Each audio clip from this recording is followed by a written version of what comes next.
রাজ্যের প্রশাসনিক সদর দপ্তর নবান্নের সামনে মহার্ঘ ভাতা আন্দোলনকারীদের মিছিলের অনুমতি দিল কলকাতা হাইকোর্টের ডিভিশন বেঞ্চ। তবে মিছিলকারীদের বেশ কিছু শর্ত মানার কথা বলেছেন প্রধান বিচারপতি টি.এস. শিবজ্ঞানমের ডিভিশন বেঞ্চ। বুধবারই রাজ্য সরকারের কর্মীদের সংগঠন কোঅর্ডিনেশন কমিটিকে শর্ত সাপেক্ষ ওই কর্মসূচি করার অনুমতি দিয়েছেন বিচারপতি রাজশেখর মন্থার একক বেঞ্চ। সম্পূর্ণ খবর জানার আগে আপনাদের কাছে একটাই অনুরোধ, NB.com-এর নতুন হয়ে থাকলে অবশ্যই আমাদের চ্যানেলকে সাবস্ক্রাইব করে পাশে থাকা বেল আইকনটা ক্লিক করে অল নোটিফিকেশন অন করে রাখবেন, যাতে দেশ, রাজ্য, জেলা এবং আপনার শহরের খবর আপনার কাছে সবার আগে পৌঁছে যায়। আর সেই নির্দেশকে চ্যালেঞ্জ করে ডিভিশন বেঞ্চের দ্বারস্থ হয় রাজ্য সরকার। বৃহস্পতিবার একক বেঞ্চের নির্দেশেই বহাল রাখল ডিভিশন বেঞ্চ। বৃহস্পতিবার এই মামলার শুনানিতে প্রধান বিচারপতি শিবজ্ঞানম বলেন, মিষ্টি দই, লুচি, আলু পোস্ত বাংলার সংস্কৃতির একটি অঙ্গ।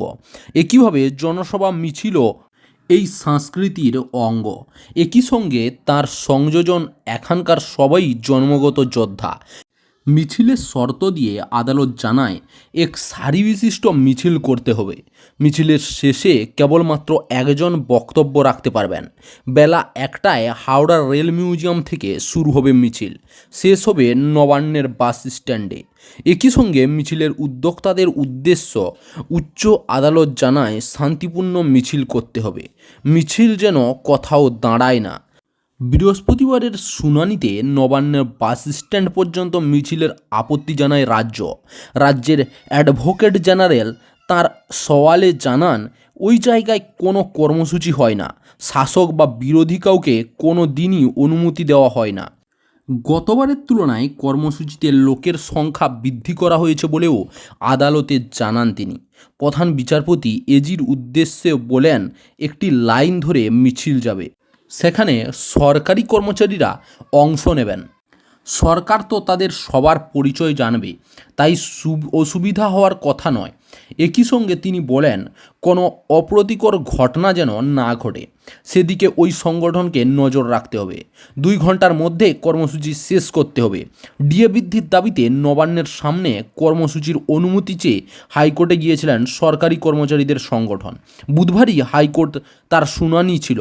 বিচারপতি মন্থা নির্দেশ দেন, হাওড়া রেল মিউজিয়াম থেকে নবান্ন বাস স্ট্যান্ড পর্যন্ত বৃহস্পতিবার মিছিল করতে পারবে কোঅর্ডিনেশন কমিটি। দুপুর 1টা থেকে কর্মসূচি শুরু করা যাবে। মিছিলে সর্বাধিক 1,500 জন থাকতে পারবেন। পুলিশ ওই মিছিলের উপর প্রয়োজনীয় শর্ত আরোপ করতে পারবে। ওই নির্দেশকে চ্যালেঞ্জ করে জরুরি ভিত্তিতে ডিভিশন বেঞ্চে যায় রাজ্য।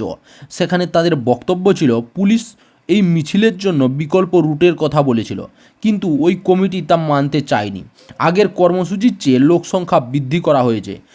বিচারপতি হরিশ টন্ডন এবং বিচারপতি মধুরেশ প্রসাদের ডিভিশন বেঞ্চ প্রশ্ন করে, পুলিশ এই কর্মসূচির উপর প্রয়োজনীয় শর্ত আরোপ করতে পারবে জেনেও কেন রাজ্য আপত্তি করছে।